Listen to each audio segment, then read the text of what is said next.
Hi, good morning. This is Marcy Delaney, and I'm the owner of Spa 131 in West Columbia, South Carolina. And I've been doing just a series of chats with friends around our city, and then we branched out and we're doing across the country and now across the world. I'm so excited to have my friend with me this morning, Claudia Orefice. And I know I didn't say it near as beautiful as you did, so please just introduce yourself, Claudia. Hello, I'm Claudia Orefice. I'm the accommodation manager at Roommate GIULIA in Milan. We are right in the heart of Milan. Our hotel is 85 rooms. It's a few steps away from the Duomo Square, the big cathedral, and a few steps away from Galleria Vittorio Emanuele and the famous Alla Scala Theater. I'm the accommodation manager, which means that I manage the front office, the bellboy, housekeeping, and the rest of the departments are managed by other managers. So the accommodation is my job, and this is what I do here. And currently, the hotel is open for the hospital people who came from other part of Italy. And they need accommodation, and our president, Kike Sarasola, has been enormously generous, and he has offered accommodation for free in any properties that we have around the world. So we are currently accommodating 23 people, doctors and nurses who work in different hospitals around Milan. That's outstanding, Claudia. Buddy and I have stayed at your beautiful facility, so we know it well. And I know that Milan has been ground zero for Italy and, of course, all of Europe. So when this first started, how long did it take? Give me a feel of the dates of when you closed, how long you were closed, and when you were able to open back up just to host some of the first-line medical workers. If I'm not mistaken, the first case of COVID contamination was around 27, 28 of February. At that time, we only heard about it. We had some news from China, and we underestimated. We thought it was just a flu that wasn't as dangerous as unfortunately happened to be. But obviously, the first people who was contaminated was in the, how do you say that? I remember the name in French, but I don't remember that in English. It was a little village in the outskirts of Milan. We thought it was it wasn't as dangerous as it is. So we thought the side effect wasn't as serious. But obviously everybody started talking about it, and one day after the other, the number of infected people was bigger and bigger, and then people started dying. So the region had to work fast on the matter, and they decided to close the whole region, if I'm not mistaken, around the 9th or a few days after of March. Marco, ti ricordi quando è successo il lockdown il giorno? Sorry, I'm asking my colleague because I'm a little bit confused with all the dates. In only a couple of months, a lot of things happened. Claudia, I don't even know what day it is right now, so I understand that. Yeah. Today is, I need to say that, it is Monday, April 27th, 2020. Let's say that at the beginning of March, we were still a little bit shocked because we didn't know what was going on, and we started receiving many cancellations. So all of a sudden, everything stopped, especially in the hotel business. So we were confused because we thought this is nothing serious. So why are people so afraid of traveling? And the side effect that Italy got was that we were the way of contamination, while we didn't do anything different from the other countries. Perhaps it hit Lombardy, our region, seriously, because Lombardy is the crucial territory for the economical part of Italy. And there are a lot of people traveling, meeting, flying in, flying out. There is a lot of action going on in Lombardy. This could be a reason why almost a third of the contaminated people that we have in Italy are actually staying in Lombardy. The governor of Lombardy decided to lock down the region, and at that point, everything was empty, and no people was around. We were giving strict instruction of the capability of leaving our houses. We are still allowed to go somewhere for just specific reason. We have to have a self-declaration where we state where we're coming from, where we're going, and the reason why we're moving, because the reason has to be serious. You cannot go and practice sports. The regulation, the rules have become stricter and stricter day after day. The more serious the infection was getting, more restriction we were getting.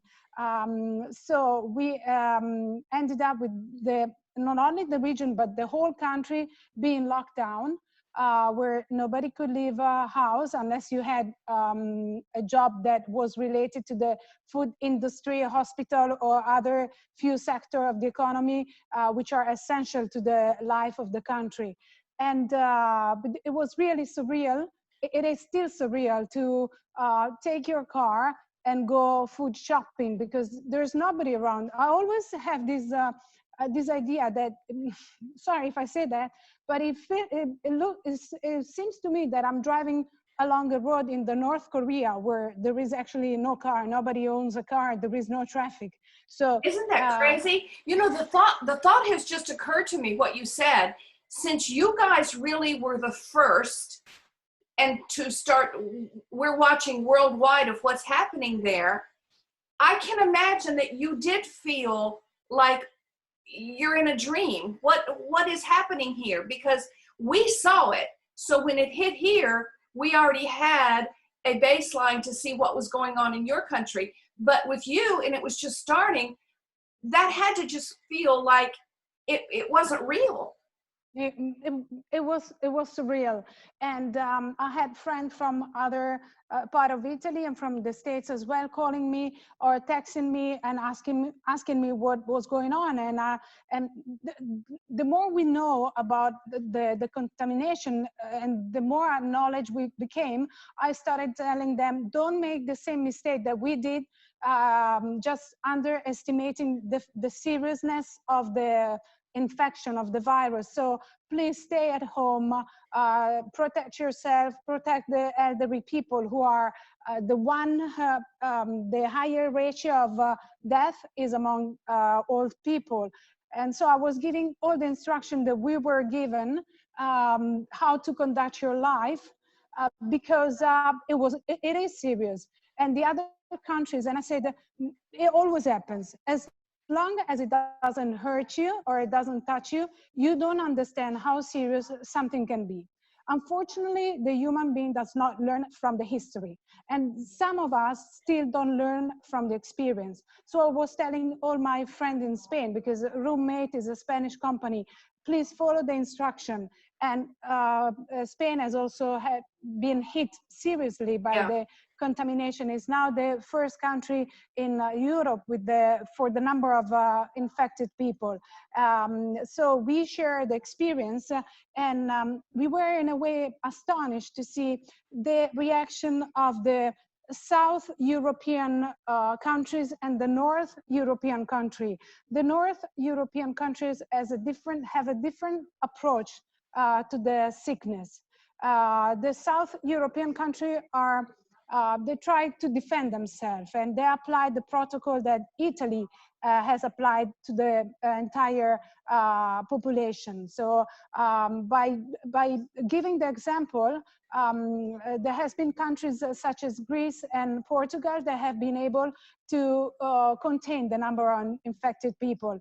And in fact, if you look at the number of Greece and Portugal, the number is not as high, and also because people have strictly followed the rules, and that's something that they should be praised.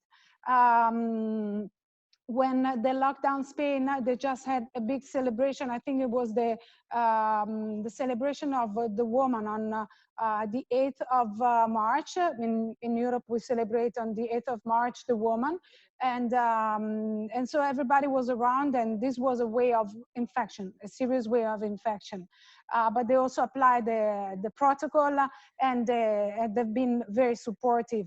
There have been a couple of weeks where it was super sad, because there are a couple of big towns in Lombardy that have been seriously hit by the virus. These cities are Bergamo and Brescia, and they count like 10,000 infection. And many people died. So we came to that period where a lot of these people died, and the cemetery could not contain the number of coffin anymore. So we saw this dramatic scene at the news where tank of the army taking the coffin to other region for burying the body, and only God knows what happened to them. I had a friend whose mother died, and she didn't know where her body went. And this is something sad, because it's not for the dead people, but it's for those who stay, who cannot bid a farewell in a proper way to their loved ones. That's right. That's right. It's like something out of a war, isn't it? Yes, Yes, it is. So, we're talking about all of that, and people that have actually suffered through coronavirus, and yes. Hopefully you have people that have recovered, and I'm sure that you also do know those that did not recover. Yes, unfortunately, a friend of mine, his brother and his mother were infected. He was lucky enough to get healed in 10 days, so he was in the hospital for 10 days. So he left the hospital perhaps a month ago, but he's still recovering, because lungs, when they get damaged, it takes long to heal. His brother is still in the hospital, and his infection has been more serious, and their mother unfortunately passed away, and she couldn't make it. And he told me, Claudia, see, it's something super sad to see your mom taken away by the ambulance, and that's the last memory that you have your mother, because we were not allowed people are not allowed to see their loved ones for a last I don't know, like a last goodbye. Yeah, a last goodbye. Yes, you can't do that, and that's the same thing here. Now, how long were you personally out of work? You're back at work now, but were you out for weeks? Yes, we have been out of work since the 9th of March, and we reopened the hotel on the 18th of April. We have been always in touch with colleagues. We have been always carry out duties with what we call smart working. So we were never actually out of work. Did the hotel create new protocols for sanitation? Yes, we're working on it. We did like a brainstorm among the different managers, putting a protocol of what we will have to change in the future. We sent our ideas to the company, and they're working on the new protocol. Meantime, we also have people from the outside giving us guidelines, studying our protocol to see if it adhere to the laws. And we just got document of 31 pages. I just got it today from the Minister of Health, how to reopen hotels. and to see if we are in line with the laws and the directions. So this is something that it will affect the life Forever. and also Forever. Yes. Yeah, it's changed forever. Absolutely. So you're back at work. The hotel is open for the medical personnel. That's wonderful for the hotel to do that. I'm sure there are others just like that that are doing the same thing. Claudia, when do you see traveling open back up? Yesterday, the Prime Minister said that we are in the second phase, and we are still allowed. We are not allowed to travel yet. We are only allowed to travel around our own region.